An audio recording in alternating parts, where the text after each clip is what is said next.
Lighting a commercial set is one of the hardest things to get right as a cinematographer. You watch any branded commercial and the lighting feels so controlled, you assume there's a massive setup that you're just not seeing. We shot this entire Spec commercial for Google with a handful of small LEDs. That's it. I'll break down every light we used, where we placed them, so you can do the same thing when it comes to your commercial work. When it comes to lighting a commercial, the biggest thing you have to deal with is your surrounding as well as the location. Luckily, we planned this around a beautiful location and I was working with a big window. I like to light my commercials, especially when I'm going for a commercial look, with a soft push on the face and then some hard light either as a backlight as well as sprinkled across the subject and sometimes hitting the subject as well. This just gives a mixture of contrast ratios of what makes something interesting. I'm looking to paint my canvas with light and dark parts as well as some color. So when it came into this project, I knew I just had to shoot into the window and then add a bunch of light where I specifically wanted to show off the production design and the location specifically. And I feel like our first still here is an amazing example of that because it just goes to show of what we're trying to do with such small LEDs. But before we get into lighting, let's talk about the camera that we're using. So we shot this commercial on 2 cameras, but 95% of the shots that you see were shot on the Venice. You could easily do this with an FX3, but the Venice just gives me a little bit more color detail, especially when I'm trying to push looks. So we can break this up into just a dolly for the push-ins and push-outs that you see. Then we just have sticks, and then I use a combination of stuff to get the camera in different locations. So I used a low hat, so that allowed us to get to the desk shot, as well as a ladder pod. That's what people like to call it, but basically it's a ladder with a high hat on top, and this is exactly what we use to get these shots. When I'm starting a new scene, I always like to get a big wide, either pointing down or up into the corner of the room, because I'm working with so much color contrast when it comes to the production designs of specifically Sophia's commercials, who is my fiance. So when I'm working with a director that already gives me a color palette, it makes my job so much easier. In an ideal world, I would love to have my fixtures outside blasting through here to give me a realistic look. Again, I'm dealing with a commercial, so I'm not really worried about continuity as well. This is montage. This is only going to be seen for a second. So as long as it looks 90% there, I'm not really too concerned about it. So what is associated with an early morning look? First, I need to add some light into my subject because I want the viewer to draw their eye over here. So I'm going to do that by just a simple key light. So let's draw a top down of our situation so we can understand what's going on here. So we have our window and our sun, which is giving me a soft push and general ambience to this entire frame here. So that is already giving me something to work with, dealing with natural contrast. Our couch is situated over here. Our subject is laying down. This is a terrible drawing, I'm so sorry. And then we have a coffee table here. So I just added an F22C right here, and that is sitting around 60%. And we're going a little bit warm here. I put everything to 4000 Kelvin to simulate something you would see in the morning right there. And this is adding my ambience and popping him out and giving me highlights all across his legs, his face, and it pops him out a little bit more, as well as it gives me some spill there. Generally, I'd like to cut that spill and just focus on him, but because we were dealing with this early morning, it was nice to add that highlight here. The second thing that we have is a little 60B, Nanolite 60B. This is my favorite attachment. So this is a 60B with a projector, and as well as not the tree gobo. I don't like to use that one. You can actually see what gobo I'm using here. It's like a camo one and it looks really weird, but I like to use that for my sun look. So this is going across and just hitting the edge of his face, and then it's primarily streaking across this table and then giving me a lot of light right here specifically and going here.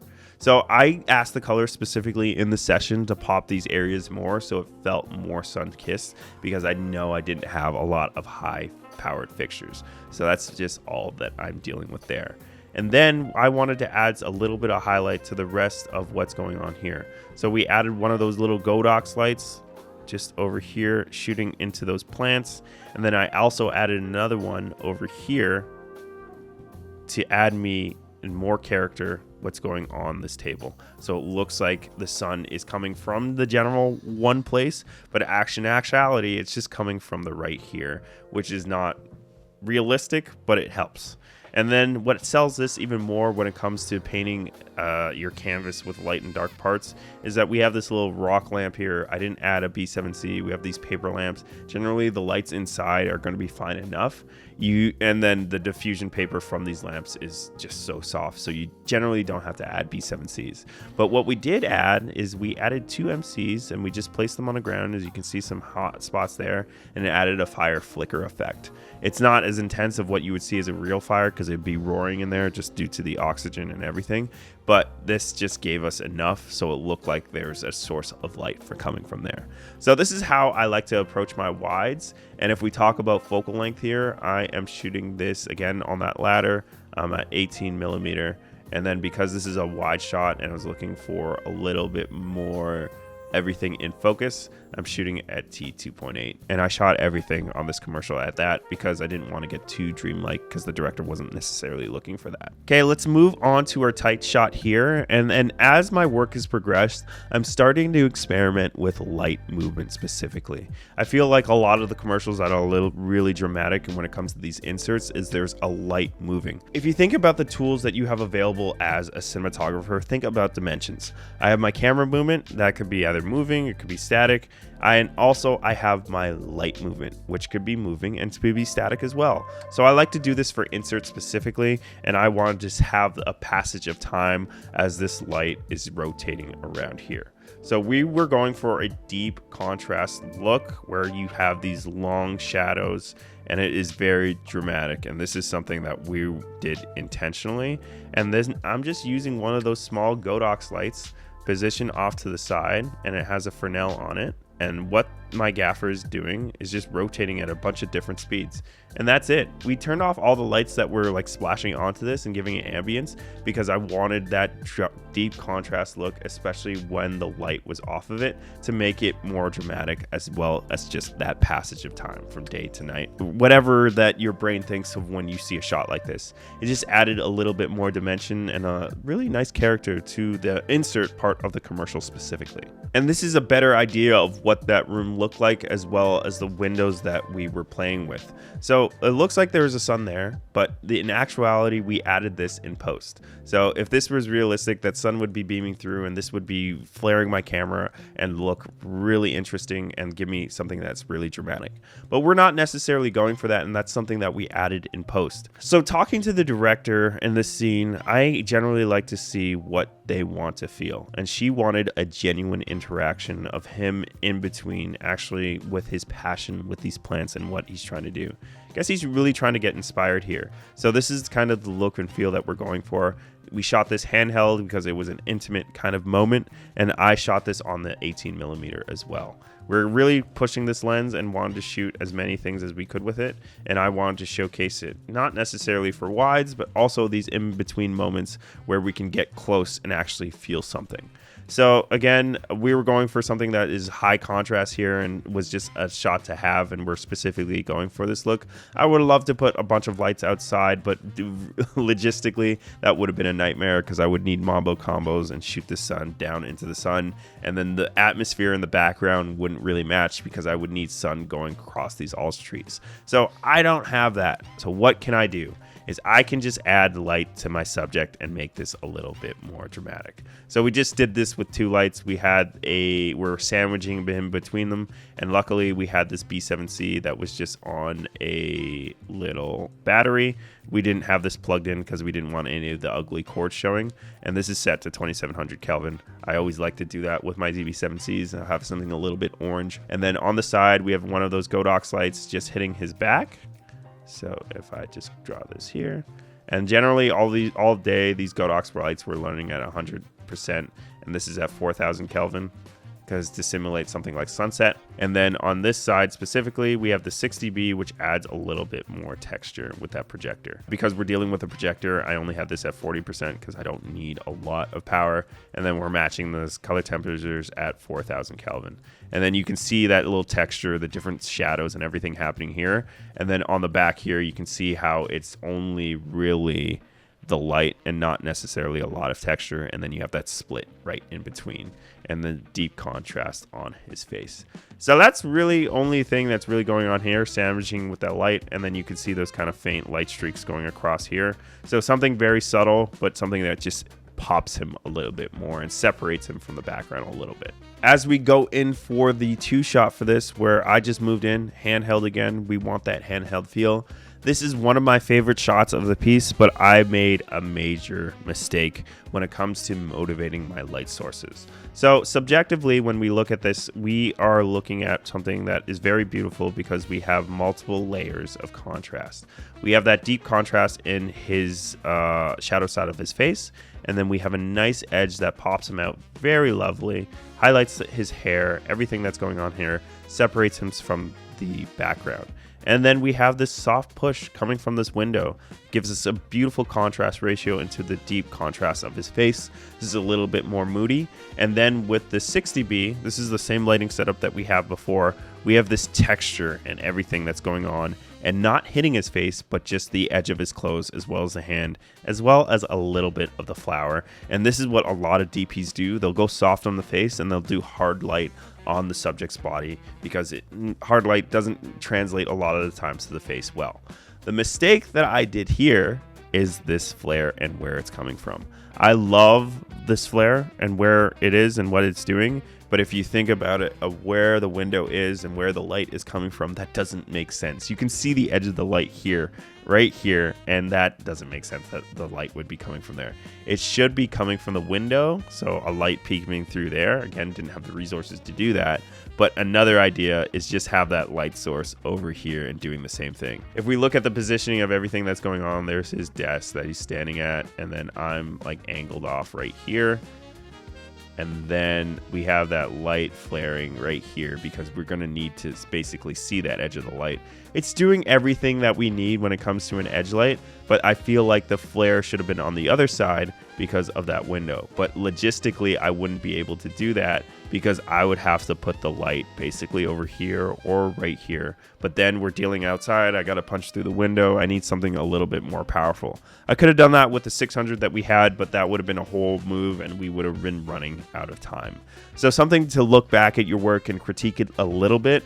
And I would love to change that if I had time, but realistically, this is still a beautiful shot and one of my favorite shots from the piece. But I just want to point out that mistake that I made. The last scene that we're going to be looking at is this nighttime scene, but we actually shot this during the day because I knew that I still needed some ambient light. And this really goes into camera settings and how you can push looks very easily, which you're going to see in the next shot. This one, I just want to talk about the practical light sources and what you can do to really cheat things with hard and soft lights. So when you think about nighttime, you're generally thinking about light sources that are very warm. So around 2700 Kelvin to 3200 Kelvin. This is the classic tungsten look.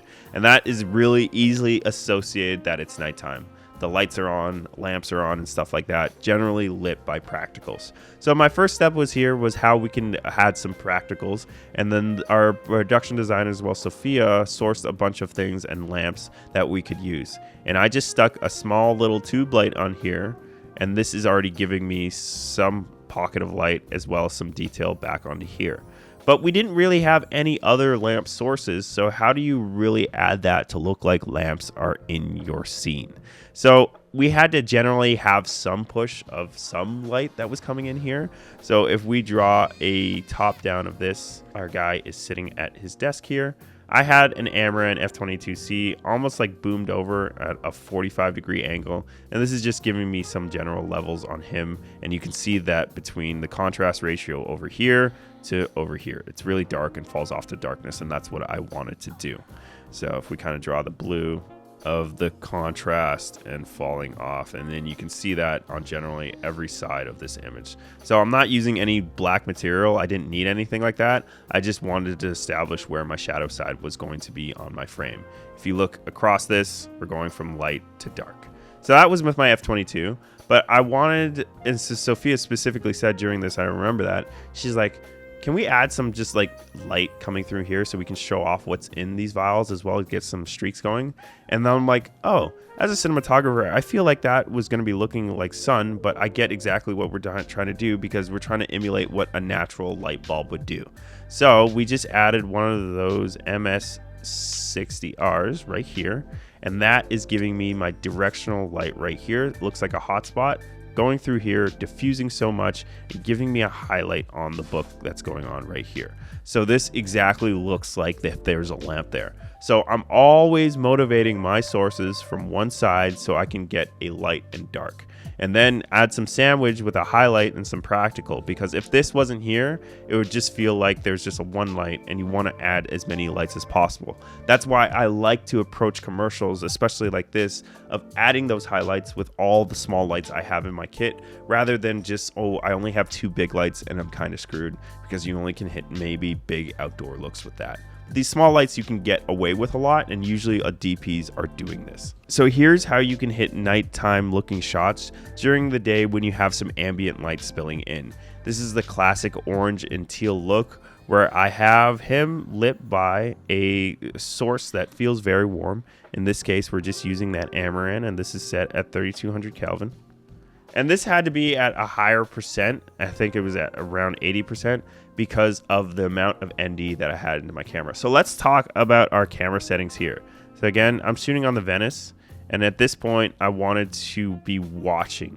So that is when you start to go into telephoto focal lengths. So I use a 135mm here, and we're stopped down at T4. So I'm already losing a bunch of light, and this is going to be helping me because I need to darken my background and this blue that you see here, which is just daylight and what is going on in the background. So I had to add a bunch of ND. So this was 2 stops of ND, so I'm just putting a 0.6. So this feels as dark as possible when it comes to the background. And then I can bring in my light source and actually light him. We didn't use any additional lights. This is just one light because we're going for something moody and very specific here. The last setting is going to be changing your colors, your camera's white balance. I shot this specifically at 4400 Kelvin, and you can push this however you want, more blue, and then you can just push this in the coloring process. The point here is I'm going for color contrast, and I'm setting my camera's white balance, which is everything that you see in the background, to blue first, and then relighting it and adding a bunch of warm sources. And this is why this doesn't necessarily feel like tungsten. It feels something a little bit more cooler in between, maybe like at 4000 Kelvin. So now if we go into what makes lighting a subject really cinematic, or whatever you want to call it, is that I'm hitting the classic Rembrandt lighting here, and then we have a heavy deep contrast. And this is the part of commercial where he is constantly failing and he is frustrated with that, and he just needs to reset and walk away. So what I did before even getting into the shot, I already knew in my head, because the idea was already communicated to me, but I talked to the director and I take 2 minutes. Hey, what do you want to feel here? And Sophia was like, I want to feel frustration. I want to feel like we're actually getting into his emotions. And you can do this either 2 ways. You can get really up close and personal, like you saw before with an 18mm lens, 21 or something like that. Or you can get far back and just really crop into on his head, which is a classic more style of filmmaking and more narrative. And here I felt this was a little bit more narrative. We're telling more of a story, and we're not just getting a shot that feels a little bit different. So my biggest thing, and when you're going into these commercials specifically, use lots of smaller light sources. Don't get too strung up on the bigger ones, and always align with your director. Even if you've done months or weeks or days of pre-production on set, just a quick reminder, what are we trying to feel? And it will really help your guiding of your lighting, your camera settings, as well as the focal lengths you're choosing. If you guys are interested in these breakdowns where I go into the technical and how I really think about approaching these commercials, let us know in the comments below. Thanks for watching, subscribe for more, and I'll see you in the next video.